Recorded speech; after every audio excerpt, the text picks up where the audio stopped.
বিসমিল্লাহির রহমানির রহিম। সুপ্রিয় দর্শক, আসসালামু আলাইকুম। ছাত্র দলের সকল ভাই ব্রাদারকে জানাই শুভেচ্ছা এবং সংগ্রামী সালাম। আজকে ছাত্র দলের ভাইরা যে কাজটা করছেন, এই কাজটা আরো অনেক আগেই করা উচিত ছিল। এই ডাকসুর নেতা মোসাদ্দেক আলী এর শাসনটা একটু কম হয়ে গেছে, আর একটু ভালো করে শাসন করে কান ধরে তওবা করানো উচিত ছিল। বাকি জীবন যেন আর গুপ্তভাবে রাজনীতি না করে, কারণ গুপ্ত রাজনীতি আমরা বাংলাদেশে চাই না। দেখেন, এরা 1971 সালেও বাংলাদেশের ভালো চায়নি। গত 17 বছর ফেসিস্ট আমলেও এরা ছাত্রলীগের লঙ্গির নিচে থেকে বাংলাদেশে এমন কোনো অপকর্ম নাই যে তারা করেন নাই। দেখেন, অপকর্মগুলো গুপ্ত থেকে শিবির করছে, বদনাম করছে ছাত্রলীগের কাঁধে। ছাত্রলীগ বাংলাদেশ থেকে বিতাড়িত। এরা এমন ভাবে গুপ্ত থেকে রাজনীতি করতে চাচ্ছে যে আগামীতে আমাদের প্রাণপ্রিয় সংগঠন ছাত্রদল কিংবা যুব দলের সংগঠনে গুপ্তভাবে থেকে পুনরায় ছাত্রদল কিংবা যুব দলের বদনাম তারা করবে।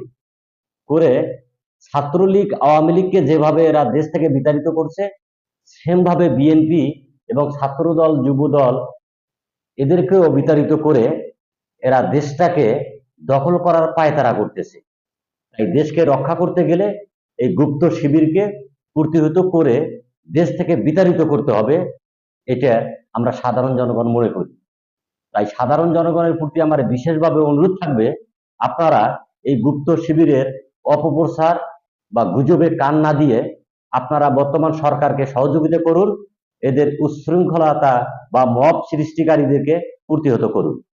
আমরা চাই না বাংলাদেশে কেউ গুপ্তভাবে রাজনীতি করে আমাদের সাধারণ জনগণের ক্ষতি করুক। আমাদের বাংলাদেশে ভালো ভালো রাজনীতিবিদদের অনেক প্রয়োজন। এই গুপ্ত বাহিনী বাংলাদেশের রাজনীতিতে আছে বিদায় ভালো ভালো লোক রাজনীতিতে আসতে সাহস পাচ্ছে না। এরা ভালো ভালো রাজনীতিবিদদের চরিত্র হনন করতেই ব্যস্ত থাকে।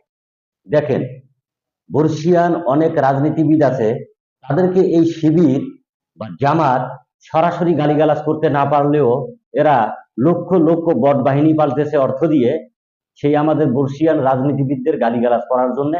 আমরা যারা অনলাইনে অ্যাক্টিভিটিস থেকে আমরা তাদের বিরুদ্ধে একটু আলাপ আলোচনা করার চেষ্টা করি, সত্যি ঘটনাটা সাধারণ জনগণকে জানানোর চেষ্টা করি, এরা আমাদেরকেও গালিগালাজ করতে দ্বিধাবোধ করে না বা প্রতিনিয়ত গালিগালাজ করতে আসে, বা অনলাইন যোগাযোগ মাধ্যমে এসে সাইবার বুলিং এর শিকার আমরা হচ্ছি প্রতিনিয়ত এই গুপ্ত শিবিরের নিকট।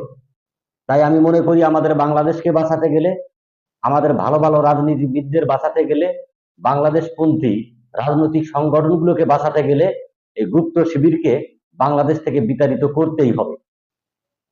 এই গুপ্ত শিবিরকে যতদিন আমরা বিতাড়িত করতে পারিনি, ততদিন আমাদের এই মাতৃভূমি, আমাদের সোনার বাংলাদেশ শান্তিতে থাকতে পারবে না।